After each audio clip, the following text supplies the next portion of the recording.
এইগুলো দিয়েছে basic factor, but these are not the only reasons. He has also said he wanted to control the শুধু কি drug trafficking, drug আর narco terrorism কিংবা illegal immigrants আমেরিকাতে আসা, এগুলোই কি মেন কারণ, না আরো কোনো কারণ আছে যে এটার কারণে ইউএসএ অ্যাটাক করলো ভেনেজুয়েলাতে? মিস্টার ডোনাল্ড ট্রাম্প জাস্টিফাই করেছে যে আমেরিকা ভেনেজুয়েলার উপরে অ্যাটাক করেছে, তার মেনলি বেসিক্যালি দুটো কারণ দিয়েছে। ফার্স্ট, ড্রাগ ট্রাফিকিং আর নার্কো টেরোরিজম। তো বেসিক্যালি ডোনাল্ড ট্রাম্প বলেছে যে Venezuela mainly was responsible for trafficking drugs into United states.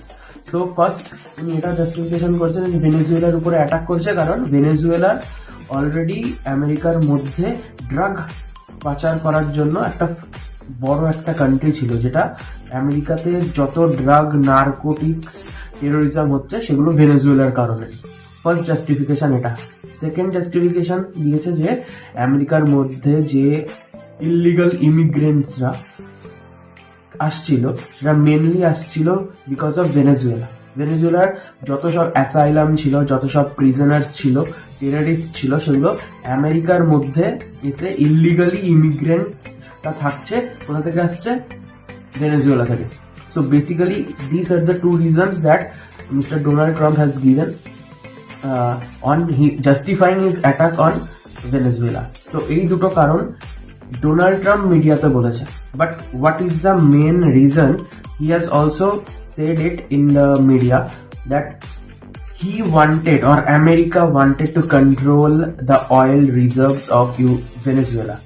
So আমরা আগেও দেখেছি সেম ভাবে 2003 তে, while I was born in 2003, but পড়েছি আমরা যে 2003 তে কি করে সাদ্দাম হুসেনকে ইরাকের লিডারশিপ পজিশন থেকে সরিয়ে আমেরিকা কন্ট্রোল নিয়েছিল, আর এখনো পর্যন্ত ইরাকে স্ট্যাবিলিটি আসেনি। ডেমোক্রেসি তো দূরের কথা, এখনো পর্যন্ত ISIS Islamic state of Syria and Iraq, এটা এখনো ইরাকে চলছে। শুধু ইরাকে না, পুরো মিডিল ইস্টটাতেই একদম মানে গোলমাল পাকিয়ে রেখেছে পুরো একদম। মেনলি বেসিক্যালি রিজন হচ্ছে ইউএস। কুয়েতে অ্যাটাক করেছিল, ইরাকে অ্যাটাক করেছিল, ইরাকে এখনো ইনস্টেবিলিটি, কুয়েত তাও এখন আগের থেকে অনেক স্টেবল হয়ে গেছে।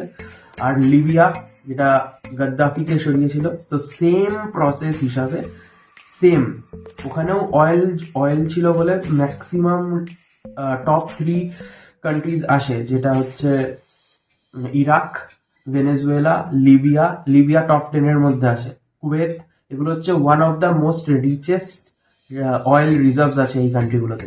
সো 2003 তে সে যেই আমেরিকান প্রেসিডেন্ট থাকুক না কেন সেই টাইমে অ্যাটাক করেছিল ইরাকে। এখন মিস্টার ডোনাল্ড ট্রাম্প এসে অ্যাটাক করলো ভেনেজুয়েলাতে।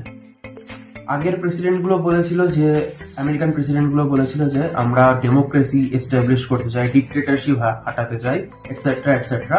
But for the first time mister Donald Trump নিজে স্বীকারও করেছে যে শুধুমাত্র নার্কো টেরোরিজম বা ইলিগাল ইমিগ্রেন্টস আমেরিকাতে আসছে বলে সেই কারণে না, এইগুলো দিয়েছে basic factor, but this are not the only reasons.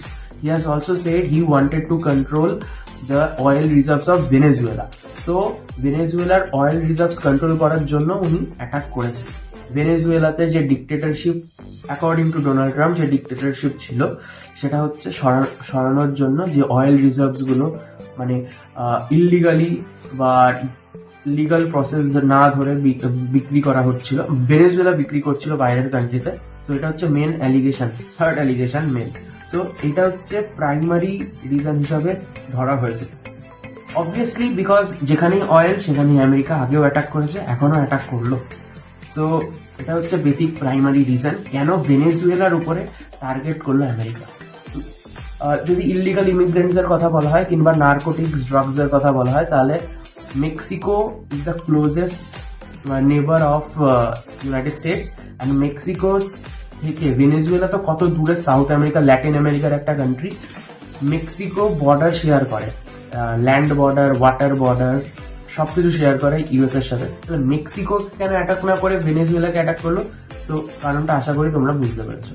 So first and the only foremost reason why Venezuela was attacked by US military under Donald Trump was oil reserves. ভেনেজুয়েলার কাছে সব থেকে বেশি পরিমাণে অয়েল রিজার্ভ আছে in the whole world. It's 303 billion barrels oil reserve রয়েছে ভেনেজুয়েলার কাছে। তো এই জন্য হচ্ছে মেন ফ্যাক্টর কেন ইউনাইটেড স্টেটস অ্যাটাক করেছে। এখন ডোনাল্ড ট্রাম্প বলেওছে যে United States will control the oil reserves of Venezuela until there is any safe allocation of it. মানে যতক্ষণ না যে অয়েল রিজার্ভস গুলো রয়েছে সেগুলো ঠিক মতো ভেনেজুয়েলাতে স্টেবিলাইজ হচ্ছে, কন্ডিশন স্টেবিলাইজ হচ্ছে, ততক্ষণ ইউনাইটেড স্টেটসই চালাবে ভেনেজুয়েলাকে। পুরো কান্ট্রি তো চালাবেই, সাথে অয়েল রিজার্ভস গুলো নিজেদের কাছে তুলে নিয়েছে। প্লাস বলেছে যে ইউনাইটেড স্টেটস এর যত অয়েল কোম্পানিজ রয়েছে সব কোম্পানিজ ভেনেজুয়েলাতে গিয়ে অয়েল নেবে, অয়েল সেল করবে, প্রফিট কামাবে। ডিরেক্ট মিডিয়াটা যেটা বলেছে, মানে নিজের কান্ট্রি এখন ছেড়ে এখন অন্য কান্ট্রিতে গিয়ে যেই কান্ট্রিতে অয়েল রয়েছে সেই কান্ট্রির অয়েল রিজার্ভ গিয়ে ধ্বংস করতে হবে। এটা হচ্ছে এখন ইউএস এর মেন টার্গেট। তো ফার্স্টেও এই টার্গেটই ছিল, এখনো এই টার্গেটই আছে। মানে USA just think about itself, USA does not think about any other কান্ট্রির সোভারেনিটি যেখানে খুশি যাক। ইউএসএ নিজের জিনিসটা দেখে পরে অন্য যে কোনো কান্ট্রির শেষ করে দিতে পারে। So this was the main reason why USA attacked Venezuela. I hope you have got it. Thank you so much for watching. For more such informative videos, do subscribe.